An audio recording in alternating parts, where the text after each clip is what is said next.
This video is sponsored by Alcid E-Homes, whose mission it is to accelerate the advent of sustainable, healthy living systems around the world. Hi, welcome to Best in Tesla. So the more I look at the numbers for Tesla and the numbers from the old OEMs like Ford, GM, Volkswagen and so on, it becomes much harder to see how the old boys will survive this switch to EVs. And when we compare to Tesla, which is a much smaller car company, the old boys' financials look even worse. Let me try to show you some numbers here and see if you agree or disagree that Tesla is on the right track shooting for the moon and the old boys is standing in front of an almost impossible climb, the big switch that will probably kill them. Let me show you why and let's dive right in.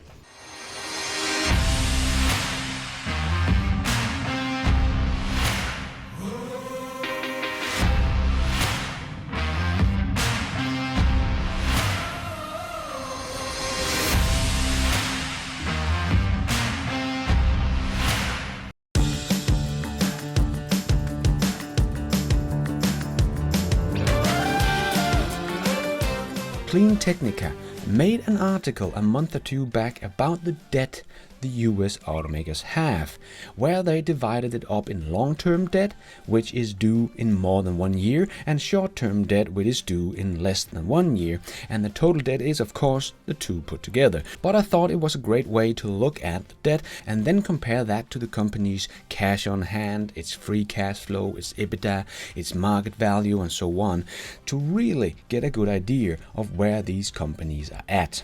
So if we start with Tesla, they have a long-term debt of $9.56 billion, current debt $2.13 billion, total debt $11.69 billion, cash on hand $16 billion, and don't forget the $2 billion in Bitcoin, so they actually have $8 billion in the bank, but let's just say $16 billion, and the free cash flow here in Q2 was over $4 billion. Tesla's debt numbers here are actually from before Q2 earnings, so Tesla did pay off $1.6 billion in debt, so their current debt is down to about $500 million, so their total debt is now about $10 billion yet again. And then if we look at GM, their long-term debt is $72.98 billion, current debt $36.91 billion, total debt of $108.89 billion. They have almost $23 billion cash on hand and free cash flow in Q2 $2.5 billion. But then let's look at Ford. Long-term debt $103.2 billion. Current debt almost $50 billion. Total debt $152 billion. About $25 billion cash on hand, free cash flow a negative $4 billion here in Q2.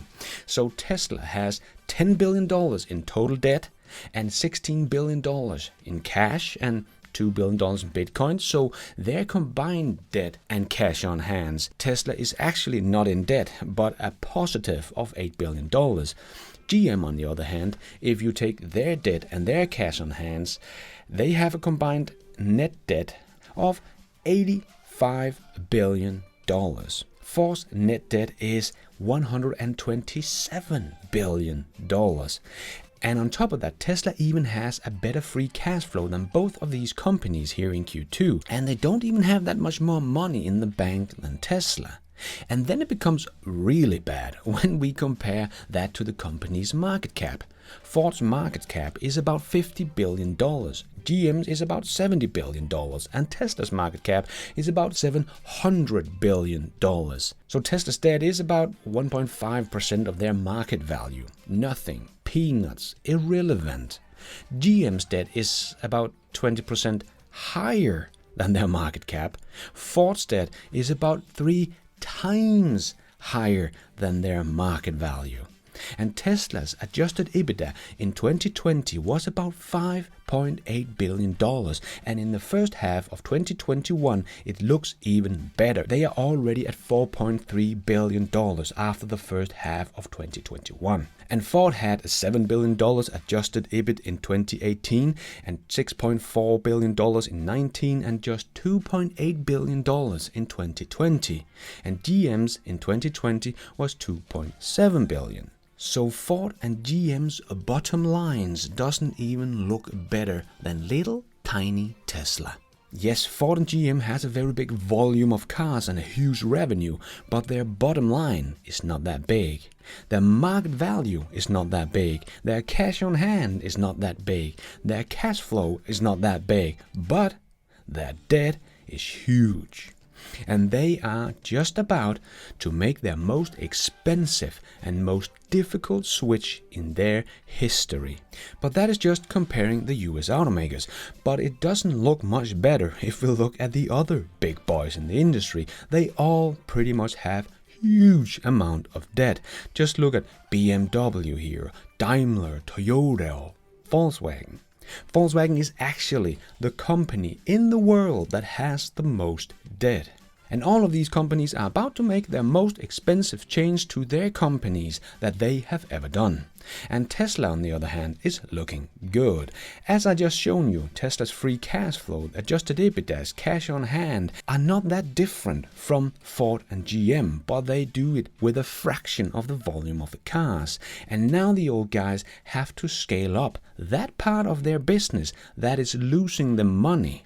And their cash cow, the ICE car, is only going down in volume. Eventually, they will make money on selling EVs, but we still have quite a way to go, and they have to survive until they do.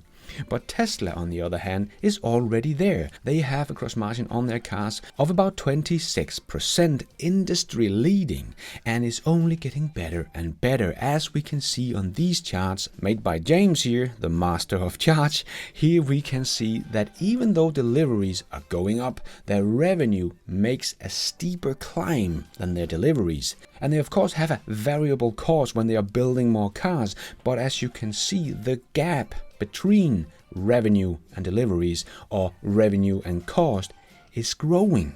And yes, that is even with regulatory credits going down. They don't matter in the long run. And we can also see that even though the average selling price shown here in gray is going down because the Model 3 and Model Y are much cheaper vehicles and make up a bigger and bigger piece of the fleet, but at the same time their gross margin is growing. And that will only continue to grow as Berlin and Texas come online, with the Model Y that will be built with 2 castings instead of just 1, and a much cheaper battery. So we can already see Tesla's financials are looking very good. Everything is going up, gross profit, EBITDA, GAAP income, and so on, all going up.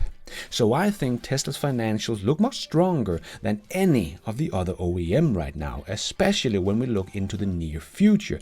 Tesla is only growing and growing fast, with more cars hitting the street with even better gross margins, earning Tesla even more money. The other guys are going to scale up their EV sale as well, but that will hurt their financial in the next 5 years or so. And another big problem is that most OEMs' EV sales are not growing as fast as their ICE sales are shrinking. So they are really going to feel this double time. Ford's vehicles have shrunk from about 6 million to only 4 million from 2016 to 2020. GM is also shrinking. Volkswagen ICE sales are also shrinking, especially compared to before COVID, of course. In fact, the whole industry has gone from 97 million cars in 2017, and here in 2020 we expect it to be at about 70 million. That is 27 million down in only 4 years. And I kind of thought a couple of years ago Volkswagen had a good chance of surviving this switch because they did talk the talk. But now I'm not so sure anymore, also because they are really struggling more with their EV sales than I thought they would. Because so many people want to switch to EVs, and here in Europe they're doing well because people here are fine with a car that looks and feels like a normal car but just run on electricity. But that is not enough in China, Volkswagen's biggest market. In Q2 2021, only 1% of Volkswagen's BEV sales was in China. And that is Volkswagen's biggest market with about 40% of their sales. And Chinese people don't really want to buy their products. But China has had the Model Y for quite a while now, and other EVs, both from Xpeng and NIO, that are highly focused on smart technology. So I do think this is one of the reasons why Volkswagen is having so big trouble in China, because Tesla, NIO, Xpeng all offers smart cars, a computer on wheel. And Volkswagen only has an electric car. And even an electric car with bad software and can't really make over-the-air updates and not really any fun acceleration. And to make it even worse, the Xpeng P7 or the NIO ES6 are also fun cars to drive. They have a much faster 0 to 60 time than the ID4. So when the Chinese people are trying that after they have tried the Xpeng or the NIO or the Teslas, they will probably be very unimpressed. On top of that, all the other guys here have a longer range and faster charging as well. And the problem with the cars like the NIO and Xpeng is that they are pretty affordable. The P7 start at 230,000 RMB and the ID4 start at 200,000 RMB. That is not enough for anyone to really take the ID4 for the price alone, especially when they see that you will get less range, less acceleration, less smart technology, less charging speed, no frunk, all in all just a very boring electric car compared to the Xpeng P7 or the NIO ES6 or even the Tesla Model Y that start at 275,000. Yes, that is a bit more expensive, but here you also get the best electric smart car on the market with the best charging network, and not to forget over twice the amount of cargo space than the ID4. You can actually get the Model 3 in China that starts at about 235,000, so that is not much more than the ID4, but you will get a much more fun car and much smarter tech and pretty much the same amount of cargo space, even though it is a sedan versus an SUV. And we did already see the BMW iX3 getting its ass kicked by not just the Model Y standard range, but also the NIO ES6, and not just on the racetrack or in acceleration, but also in braking test. So why is it that the Chinese people should buy something like the ID4 or the BMW iX3 when they will get an inferior product for about the same price as the Chinese startup electric cars? And NIO and Xpeng already have sold 40 and 50,000 EVs here in the first half of 2021. So they are on track of delivering over 100,000 cars here in 2021. That is actually Volkswagen's goal, to deliver 100,000 IDs here in China in 2021. But they did only deliver about 18,000 in the first half of 2021. So it does not look like they are going to be able to do that. So Volkswagen is already being beaten by the very small EV startups in China. And of course Tesla is still just dominating the Chinese market. But another big problem for Volkswagen is that their inferior MEB platform will not change for another 5 years. They will not come out with their Trinity platform before 2026. So Volkswagen will be behind Tesla, NIO, Xpeng and so on for another 5 years. So another 5 years where the Chinese people don't really want to buy their EVs. And it is the next 5 years that's really going to count, even though they will come out with the ID5 and the ID6 and so on, but they are all built on the MEB platform and all have the same inferior and buggy software. So I don't think these cars will sell much better, because it is just the same technology, just in a slightly different package. I think this will really going to hurt Volkswagen if they can't get their Chinese sales up. Because I know many are talking about, but when Volkswagen sells 5 million EVs, they will be profitable and so on. And yes, all will be profitable in the future. And when I say the future, I'm talking about the second half of this decade or thereabout. But that is not the problem for these old OEMs, because it is the switch that is going to be the problem. If they survive the next 5 to 6 years, yes, they could be profitable making EVs, but in my opinion, it is the next 5 years that is going to hurt the most. And it is the next 5 years that is going to be crucial to survive, because that will be the big switch, in my opinion. When their ICE sales will be dropping, losing the money, their EV sales will be scaling up, losing the money. They have to invest heavily in EVs and therefore spend billions of dollars on R&D and new technology just trying to catch up with where Tesla is today. And they are already scaling down their companies. Almost all of them are starting to reduce their workforce to stay profitable. Ford wants to let off 1,000 employees. Daimler provides a 400,000 euro package for employees who leave the company. And the CEO has publicly announced that Daimler will spin off their truck business and shrink as a company. Volkswagen make their program encouraging old employees to leave the company more attractive by reducing the age limit to 59 years and has plans to offer a good package for 57 years old soon as well. They are all downsizing. They are shrinking already today, and almost all of them have over $100 billion in debt. Their cash flow and EBITDA is not that big, and their cash on hand is not that big compared to their debt and the expensive switch they're about to take, while the cash cow is shrinking, and they lose money selling EVs that they have to scale up. I have a really hard time seeing how they can even survive this switch. But Tesla, on the other hand, is just scaling up as fast as possible and become more and more profitable. And to put it in perspective how big Tesla is becoming, just remember that they will be bigger than both Volvo and Skoda this year.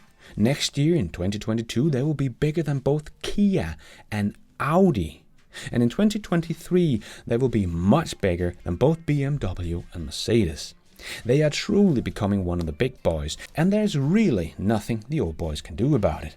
And as I'm writing this, James tweeted yet another chart, and this time he had put all the old OEMs and Tesla into the formula of the Z-score. If you don't know what the Z-score is, it is a scale that was made back in 1968 to measure the likelihood of companies going bankrupt within the next couple of years. And everyone in their distress zone is likely to go bankrupt. And as you can see, everyone of the old guys is under that line, and Tesla is so far from the line, it is ridiculous. So even good old Z-score is saying that the legacy automakers is in trouble, and Tesla is shooting for the moon. But I and Z-score can of course be very wrong about this, but it is becoming harder and harder to believe the old guys will survive this switch. But what do you think? Do you still think that some of the old boys will survive? If so, who and how big do you think they will be? Let me know in the comments below. And thank you for watching. And until next time, take care out there and be nice.